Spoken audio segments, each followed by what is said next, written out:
Hello বন্ধুরা, আশা করি ভালো আছেন। আমার চ্যানেলে আপনাকে স্বাগত জানাচ্ছি HTML এর পার্ট 29 এ। আজকে আমি HTML ফর্ম সম্পর্কে আলোচনা করব। আজকে আমরা HTML এর কিছু এলিমেন্ট সম্পর্কে জানব আর কিভাবে ডাটা লিস্ট তৈরি করতে হয় এবং অ্যালার্ট মেসেজ কিভাবে প্রদর্শন করে বাটনের মাধ্যমে, বাটনে ক্লিক করার মাধ্যমে সেটাও জানব। তো বন্ধুরা, ভিডিওটি শুরু করার পূর্বে আপনাকে একটি ছোট্ট অনুরোধ, যদি আপনি আমার চ্যানেলে নতুন হয়ে থাকেন তাহলে প্লিজ চ্যানেলটি সাবস্ক্রাইব করুন এবং পাশে থাকা বেল আইকনে ক্লিক করে আমার সাথেই থাকুন। তো বন্ধুরা, চলুন ভিডিওটি শুরু করা যাক। এর জন্য প্রথমে আমি একটি নিউ ফোল্ডার নিয়ে নিচ্ছি, নাম দিচ্ছি পার্ট 29। এই ফোল্ডারটার ভিতরে আমি একটা টেক্সট ডকুমেন্ট নিয়ে নিচ্ছি, নাম দিচ্ছি index.html। ওকে, এটাকে আমি সিম্পলি গুগল ক্রোমে ওপেন করছি এবং সেই সাথে ওপেন করে নিচ্ছি সাপ্লাইন টেক্সট এডিটরে। ফাইল থেকে ওপেন ফাইল, এখান থেকে আমি ফাইলের লোকেশনটা দেখিয়ে দিচ্ছি। ডেস্কটপে রাখছি, ডেস্কটপ থেকে পার্ট 29। ওকে, পার্ট 29 index.html। এখন এটাকে আপনাদের দেখার সুবিধার্থে এদিকে নিয়ে আসলাম আর আমি সিম্পলি HTML এর স্ট্রাকচারটা নিয়ে আসতেছি। টাইটেল হিসেবে দিচ্ছি পার্ট 29। সেভ করি, সেভ করছি, রিলোড করছি। দেখেন এখানে পার্ট 29 টাইটেল চলে আসছে।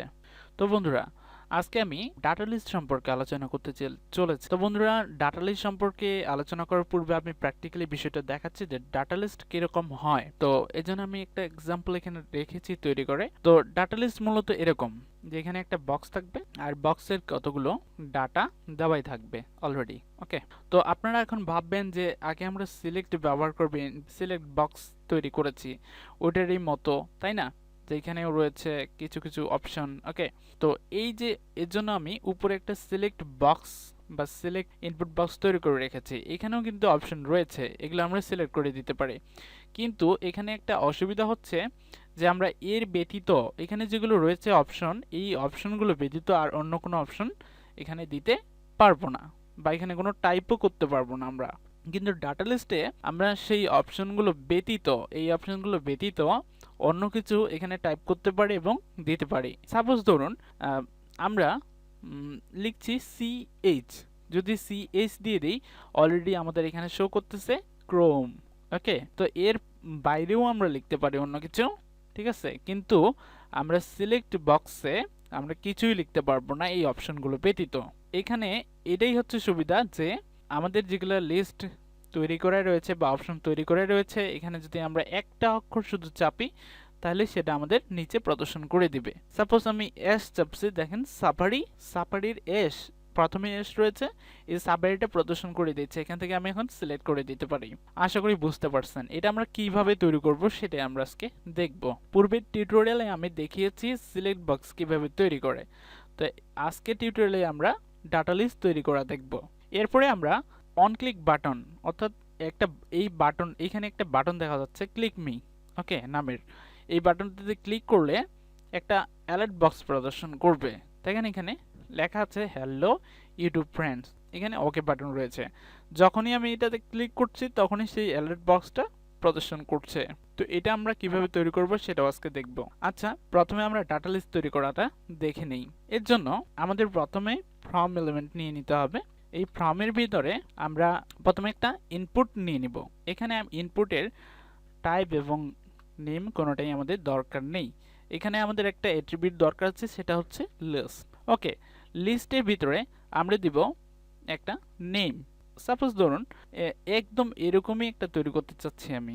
ওকে, তো এখানে আমি দিচ্ছি BROWSER, ব্রাউজার, BROWSER। ওকে, এরপর আমরা ব্যবহার করব ডাটা লিস্ট এলিমেন্ট। ওকে, এই এলিমেন্টের আমরা একটা আইডি দিয়ে দিব। আইডি নেমটা এখানে যেটা রয়েছে লিস্টের নেম, এটাই এখানে দিয়ে দিব। ওকে, বা এখানে যেটা দিব সেটা লিস্টের নেম হিসেবে, সরি লিস্টের ভ্যালু হিসেবে দিয়ে দিব। তো আমি যেহেতু আগে তৈরি করে রেখেছি, এই ভ্যালুটাই কপি করে আমি আইডিতে পেস্ট করে দিচ্ছি। ওকে, এরপর আমরা এখানে অপশন দিব। ডাটা লিস্টের ভিতরে কি কি অপশন থাকবে, যেমন এখানে অপশন। ওকে, এখানে আমাদের এই অপশনের ইনটেক্সটার দরকার নেই। অপশনের আমরা এখানে ভ্যালু হিসেবে দেব, ভ্যালু অ্যাট্রিবিউট নিচ্ছে। এখানে ভ্যালু হিসেবে আমরা এখানে কি কি অপশন রাখতে চাই সেই অপশনগুলো এখানে দিয়ে দিব। সাপোজ এখানে সাফারি, এটাকে আমি কপি করে নিচ্ছি। কপি করে এখানে পেস্ট করে দিলাম। ওকে, এখন আমরা আরও কয়েকটি অপশন তৈরি করে নিব। নিচে দিচ্ছি, পেস্ট করলাম, পেস্ট করে ভ্যালু হিসেবে এখন আমরা দিয়ে দিব। এখানে আমরা এখন আচ্ছা অপশনটা কেটে দিচ্ছি, এখানে লিখছি CH। ওকে, এই ক্রমটাকে আমি কপি করে নিয়ে আসতেছি, কপি করে ভ্যালু হিসেবে এখানে পেস্ট করে দিচ্ছি। সেভ করলাম। সেভ করার পর আবার এখানে রয়েছে আরো কতগুলো, যেমন ইন্টারনেট এক্সপ্লোরার, এটাকে আমি কপি করছি।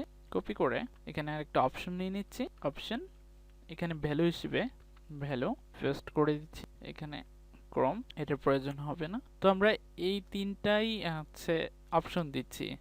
সেভ করলাম।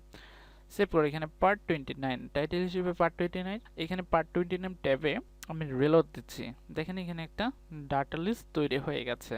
ওকে, এটাতে এখন যদি এখানে ক্লিক করি তাহলে নিচে সাফারি, ক্রোম, ইন্টারনেট এক্সপ্লোরার, তো এখানে অপশনে আমরা যা যা দিয়েছি তাতেই এখানে শো করছে। ওকে, তো এইখানে মনে রাখবেন যে ডাটা লিস্টের আইডি নাম যেটা দেবেন, আইডির ভ্যালু যেটা দেবেন সেটা ইনপুটের লিস্টের ভ্যালু দিয়ে দিবেন, তাছাড়া কিন্তু কাজ করবে না। ওকে, তো বন্ধুরা আমরা দেখলাম ডাটা লিস্ট কিভাবে তৈরি করে। এবার আমি অ্যালার্ট বক্স কিভাবে তৈরি করে, অর্থাৎ অ্যালার্ট বাটন কিভাবে তৈরি করে সেটা দেখব। এর জন্য আমরা ফর্মের ভিতরে এখানে নিচে একটা বাটন নিয়ে নিচ্ছি। এর পূর্বে আমরা ইনপুট দিয়ে বাটন তৈরি করা শিখছি, এবার আমরা বাটন এলিমেন্টের মাধ্যমে বাটন তৈরি করা শিখব। বাটন, এখানে বাটনের টাইপ আমরা দিয়ে দিচ্ছি বাটন। ওকে, এখন বাটনের ভিতরে যেখানে যেখানে লেখা আছে ক্লিক মি, এই লেখাটা প্রদর্শন করার জন্য এখানে নিচ্ছি ক্লিক মি, মি। সেভ করলাম। সেভ করে পার্ট 29 রিলোড দিচ্ছি। দেখেন এখানে ক্লিক মি চলে এসেছে, কিন্তু এটাতে ক্লিক করলেও এখন কিন্তু কাজ করতেছে না। অর্থাৎ আমাদের অন ক্লিক মানে অর্থাৎ ক্লিক করলে যে মেসেজ বক্সটা প্রদর্শন হচ্ছে সেটা কিন্তু হচ্ছে না। আমি ক্লিক করতেছি কিন্তু হচ্ছে না। তো এটা তৈরি করার জন্য আমাদের বাটনে একটা অন ক্লিক অ্যাট্রিবিউট নিয়ে নিতে হবে। এখানে আমাদের একটা অ্যালার্ট ফাংশন নিয়ে নিতে হবে, অ্যালার্ট। এরপর এখানে সিঙ্গেল কোটের মাঝখানে আমাদের কিছু টেক্সট দিয়ে দিতে হবে, অর্থাৎ স্ট্রিং দিয়ে দিতে হবে। সাপোজ আমি চাচ্ছি যে ইনপুট এখানে দেখাচ্ছি আমি, তো এখানে ক্লিক করেছি, ক্লিক করে এখানে দেখেন হ্যালো ইউটিউব ফ্রেন্ডস এটা লেখা রয়েছে। তো এইটা লেখা আমি প্রদর্শন করাতে চাচ্ছি। কপি করলাম, কপি করে অ্যালার্ট এখানে কোটেশনের মাঝখানে আমরা সেই টেক্সটটা দিয়ে দিব, অর্থাৎ এখানে যে টেক্সটই দিই না কেন সেটা এখানে প্রদর্শন করবে। সাপোজ এখানে আমি 2 দিয়ে দিলাম। সেভ করলাম।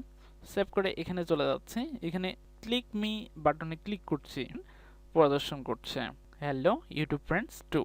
আমি এখানে YouTube friends, hello YouTube friends 2 এটা দিয়ে দিয়েছি, এর জন্য এটা এখানে প্রদর্শন করছে।